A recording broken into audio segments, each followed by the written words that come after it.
Hi guys, I'm Country Gal Bubba, and on this episode of Modern Day Homesteading in Arizona, we're gonna finish up some framing. I bet you thought we were already done.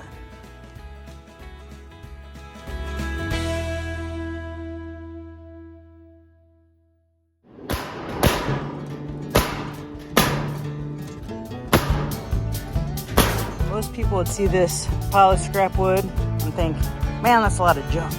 But you know what? I'm gonna show you how we're gonna make this stuff. Sorted out the 2x6s I needed for these projects we're doing to finish framing in the house.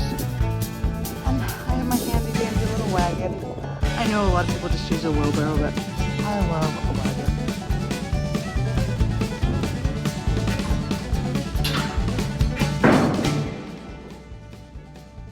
So right now we're looking at the east wall in the kitchen / living room.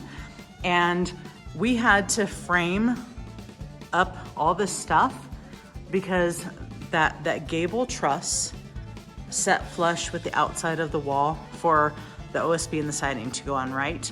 Well, we needed framework here so we could, a 16-inch on center so it matches the boards already in the studs already in the wall. That way we can put in insulation and have the framework necessary to secure the drywall too.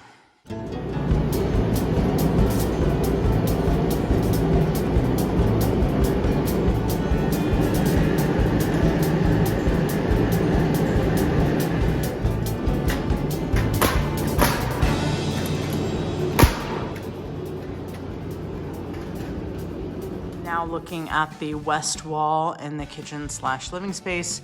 Once again, we had the gable truss. We did do the gable truss not quite 24-inch on center because we wanted it over this wall here perfectly because we're doing the vaulted ceiling. So of course we want a nice smooth wall going up. But we had to install these 2x4s here. So then the drywall on the ceiling can go up against it. And then of course you go up to it with that drywall. Now here's something cool, and I don't remember if I've talked about this yet. This wall of course comes out further than our vaulted ceiling. And that's okay. We just didn't want to, we would have to make the house a few feet bigger to have everything flush. And we're like, no, it's okay. This will actually be kind of cool.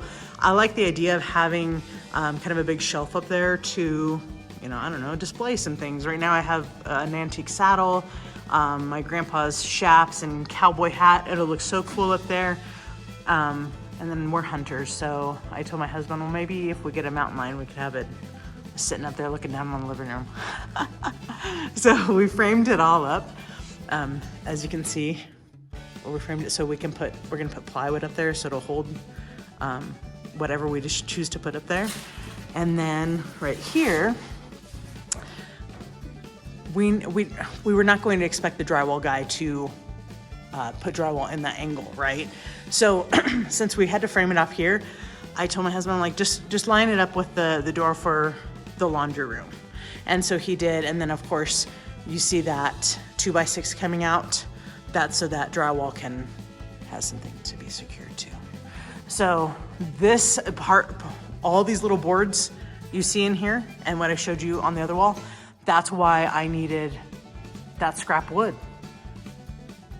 That's part of it.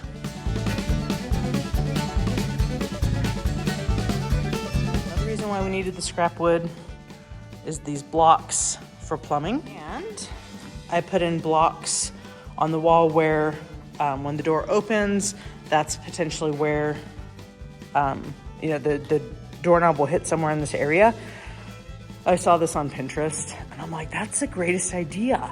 So that way you're not gonna get a hole straight through your drywall if someone, slams open the door or too hard, bumps into it or whatever.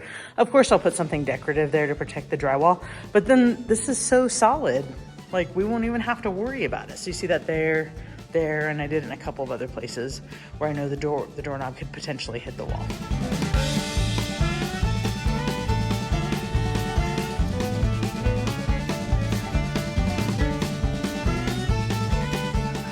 There's my picture. Okay, it's all gonna go right here. Zoom out. Okay, you see it? Okay.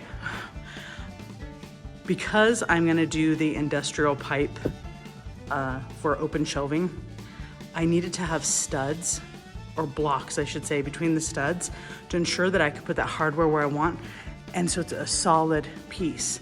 Because where the studs are, they don't fall in line with where I need to have a solid stud to put that hardware in.